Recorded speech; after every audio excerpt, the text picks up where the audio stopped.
E aí, então, o desenvolvimento do primeiro ano do Davi, eu estava com barriga, né? E chegando perto do primeiro ano, que o Davi começou a andar com 1 ano, foi de fato andar com autonomia com 1 ano e 1 mês, eu virava pro Thiago e falava assim, não tem a menor condição de eu ser mãe de outra criança. Eu não nasci pra isso. Eu estou exausta por correr atrás de uma criança que engatinha. Como isso é possível? Assim, eu achava que era porque eu era sedentário, porque tinha muito tempo que eu não malhava. Mas aí, assim, quando eu volto pra trás, eu falo assim, não era só sedentarismo, não. Realmente era uma agitação fora do padrão. E eu lembro que era uma das principais queixas que eu trouxe. Você vai talvez lembrar melhor que eu. Eu tive Covid, depois de Covid minha memória virou Eu e de 99% da população brasileira. Eu imagino que ninguém tenha mais a memória tão perfeita. Mas eu lembro que a primeira coisa que me chamou a atenção foi a agitação motora do Davi. Aí outra coisa que me chamava muita atenção dele era que eu falava assim, nossa, o Davi é forte, né? Assim, ele caía, não chorava. Levantava, bola pra frente, batia a cabeça... Parece que não aconteceu com ele, assim. E eu falava, nossa, dei muita sorte, meu filho é muito forte. Porque eu não tinha muita referência, né? Até uma coisa que a gente conversava, assim, como o Davi foi o primeiro neto dos dois lados, minhas irmãs não tinham, minha irmã e meu irmão não tinham filhos, os irmãos do Thiago não tinham. Meu grupo de amizades, a que tinha filho, já tinha filho muito pra frente da idade, porque teve muito cedo. Tá. Ou o pessoal não queria ter filho ainda porque ainda estava muito novo. Então, assim, eu não tinha realmente referência de outras crianças.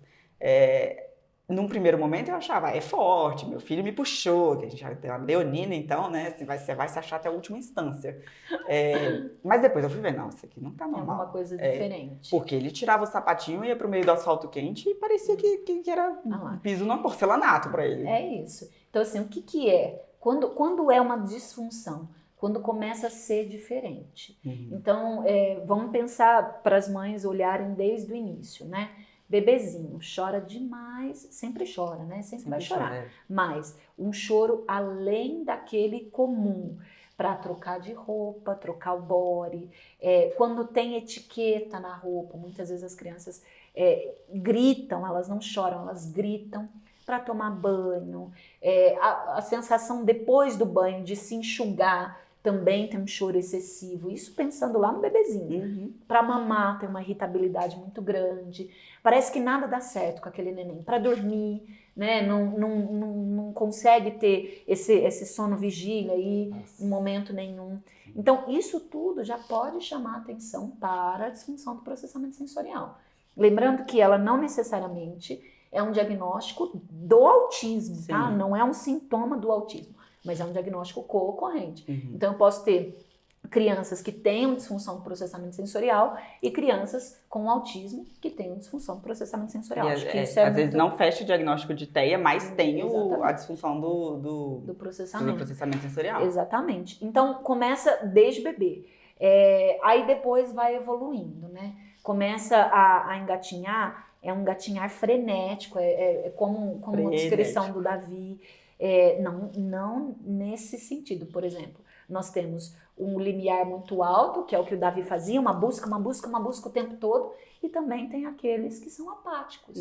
Então, ele até engatinha, mas ele tem uma preguiça.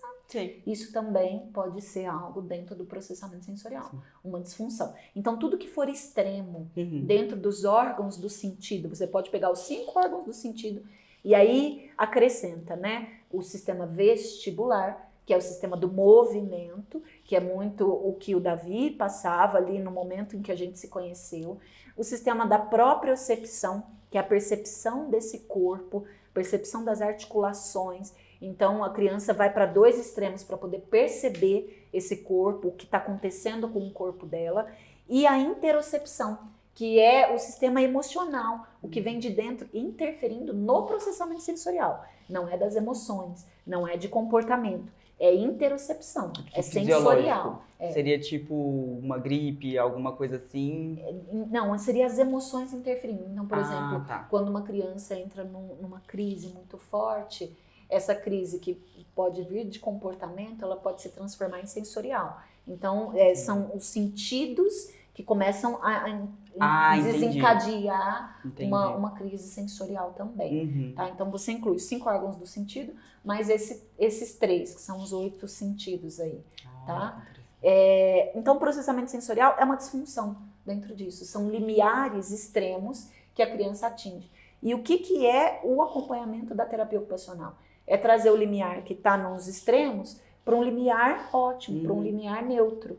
Que é assim, a criança vai para dentro de uma clínica, de uma sala específica, e ela entende como integrar essas sensações. E quando ela sai, a família, os outros terapeutas, a escola, também precisa compreender como chegar nesse limiar ótimo, um limiar neutro. Sim. Porque senão, não adianta. Sim. Então, de nada adianta fazer a integração sensorial, de nada adianta ter o currículo maravilhoso, saber avaliar. Se você não souber fazer a análise para todas as habilidades cotidianas. Né? O contexto em que ele está inserido. O contexto de vida dessa criança. Sim. Então, o processamento sensorial, ele não está dentro da integração sensorial somente enquanto sala. Ele está na vida dessa criança. Ele é um diagnóstico de vida ali, que está no dia a dia. Então, tem que pensar esse processamento sensorial em todos os espaços da criança. E ajuda até nessa questão da autorregulação também, né? Perfeito, é isso. Porque não é só comportamental. Isso. Né? É sensorial. Eu diria até que a autorregulação vem mais para o sensorial do que, do meu ponto de vista, pelo menos. Parece que o Davi, quando ele precisa se autorregular, e o Davi, para se autorregular, ele corre. Tranquilo, você que lute, atleta, para ir atrás. Então, e sempre foi assim. Quando ele estava ali num pico de emoções, aí agora faz sentido para mim esse que você estava falando, que eu não vou saber falar de novo. Interocepção. Interocepção. Isso. Oi, português, tudo bom? Lembranças. Faz muito sentido, porque quando ele estava muito animado, muito... E ele fazia o flap do modelo Davi de flap, que nunca foi o flap, que a gente tem essa ideia também, né? Quando a gente vira pai e mãe de criança autista, vou ler sobre autismo. Aí você vai ver, assim, comportamentos clássicos, né, do autismo, assim. O flap, a mãozinha faz assim. A mãozinha do Davi nunca fez assim, era o braço todo que fazia, e quando fazia. Às vezes era um movimento completamente aleatório. Body rocking. Ai, meu filho, ele tem que fazer isso aqui. Não necessariamente. Nunca mais a gente viu, né? Nunca mais. O Davi fez uma única vez e olha lá, e eu diria que até eu já fiz body rocking. Então, assim, não dá pra saber. Mas essas outras questões ficam muito evidentes no Davi. E até hoje o Davi tem ainda uma necessidade de movimento maior, já melhorou muito. Aí você deve estar se perguntando agora, né? Tá, beleza, entendi, mas o que eu posso fazer pelo meu filho, né? Vem aí novamente algo que esta mulher abençoada, mandada por Deus, falou que eu nunca mais esquecer, que é a dieta sensorial. Nunca tinha ouvido falar da dieta sensorial. O Davi já fazia terapia ocupacional há 2 anos, né? Então, e o que é a dieta sensorial? Nada mais é que fazer a família entender esse mecanismo de autorregulação da criança.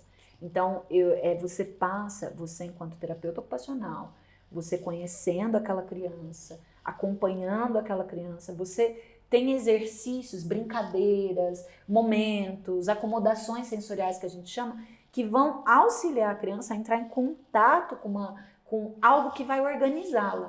E aí você empodera a família, empodera os terapeutas de que aqueles mecanismos específicos despertam essa organização. Isso é a dieta sensorial. Sim. Então, às vezes... a gente colocar um colete ponderado, por exemplo, vai ajudar no tato profundo dessa criança, ela vai conseguir perceber algumas coisas de forma diferente e tá tudo bem, é só colocar um colete. Então, a dieta sensorial, ela entra muito nessas acomodações do dia a dia e exercícios desencadeados para que venha essa autorregulação. Sim, e ela é individual, justamente porque... Cada criança vai ter uma necessidade diferente, né? A gente tem muitos sintomas comuns no autismo, que várias crianças vão apresentar, mas vai ter especificidades que cada criança tem, que a dieta e o terapeuta, quando ele tem esse conhecimento, ele consegue ir no crítico, assim, costurar mesmo, falar assim, aqui você tem que, nesse momento que está acontecendo, apertar ele um pouquinho aqui na articulação, então... um mordedor, por exemplo, teve uma época que o Davi, eu lembro, acho que na época que a gente começou a fazer a anamnese dele, o Davi ainda tinha muito aquela questão de morder a camisa, né? E ele, às vezes, você via, assim, que era uma coisa de explosão mesmo, assim, que às vezes vinha com tanta força que ele... Tem criança que chega a quebrar dente. Chega a quebrar dente? Então é isso, é extremo, você vê? Tudo que a gente fala é muito extremo. A dieta sensorial, ela vai facilitar todo o entendimento desse cérebro para que não chegue, para que não vá para esse extremo, para que não quebre o dente de tanto morder. Sim. E aí, o que é? São exercícios, dieta, né? A gente pensa em comida, mas não é. São exercícios. O entendimento de dieta é só porque é cotidiano, é rotineiro. Eu lembro que quando você falou dieta, eu falei assim, vou ter que comprar o quê? Ela começou mais glúten. uma. Já tirei o glúten, já tirei os leites. Fazer o quê, né? Mas é isso, assim. Por que dieta? Porque é rotina. E se a rotina da criança é estar em contato com aquelas sensações, ela mesma vai entendendo como se autorregula. Gente, e é muito verdade isso, porque hoje o Davi, ele vira pra mim quando ele tá muito estressado. Chega a ser piada. Rede, mamãe. Quero rede. Deus, ele sabe que ele tá desorganizado. Ele consegue perceber que ele precisa ir pra rede e ele vai. Tanto que todas as viagens que a gente faz pra praia, a gente vai sempre pra mesma linha de resort que tem o mesmo padrão, né? Porque para um autista, assim, é o céu. Quando ele já consegue prever que vai encontrar tudo que ele precisa. E nessa linha de resorts tem uma rede perto da praia e da piscina. Então, o Davi, quando ele vai, ele já cria a rotina dele, o que eu acho fantástico para uma criança que vai fazer 5 anos. Ele já tem essa percepção de que, tá bom, eu tô saindo do ambiente que eu sempre vou, eu vou criar aqui na minha cabecinha um padrão que eu vou seguir para eu tentar aguentar esses 6 dias que eu vou ficar longe da minha rotina. E isso tudo, gente, vem aí. O Davi faz 15 a 20 horas. Eu diria que até, se duvidar, tá beirando os 40 horas. Tem que assinar a carteira dele, segundo a Bianca Mazzetti. Eu já tô explorando a criatura. Ele já tem 3 anos aí de terapia para chegar nesse momento em que ele percebe, mesmo que de forma inconsciente, né? Ele não tem essa percepção. Ok, eu tenho autismo, vou aqui fazer um negócio, eu entendo que eu preciso de ir para uma rede. Não, mas ele entende o corpo que vai, né? É uma coisa mecânica, quase automática dele fazer. Você sabe o que é o exemplo para a gente entender melhor? Muitas pessoas, quando estão aprendendo, quando estão em sala de aula, elas balançam muito a perna, balançam o lápis, ou para poder compreender o que está sendo explicado, elas escrevem o tempo todo. Tudo isso é mecanismo de autorregulação nosso, né? Muita gente come unha, mexe no cabelo. Mexe no cabelo. Então, o Davi, o corpo do Davi vai aprendendo mecanismos sensoriais para trazer esse conforto, para que ele foque, por exemplo, no desenvolvimento ali do cotidiano dele, que vai ser tudo novidade. Então imagina o boom sensorial que não é ir para uma praia, né? E ele precisa dar conta de tudo isso. É uma verdade que a criança com autismo, ela sente tudo diferente? Não necessariamente. Na maioria das vezes, sim. Então, tudo que vem de informação vem de uma forma um pouco diferente. Desregulada. Às vezes para mais ou para menos. Exatamente. Né? E aí, a grande mágica, né? As pessoas falam, nossa, Carol, quando você entra parece que as coisas mudam.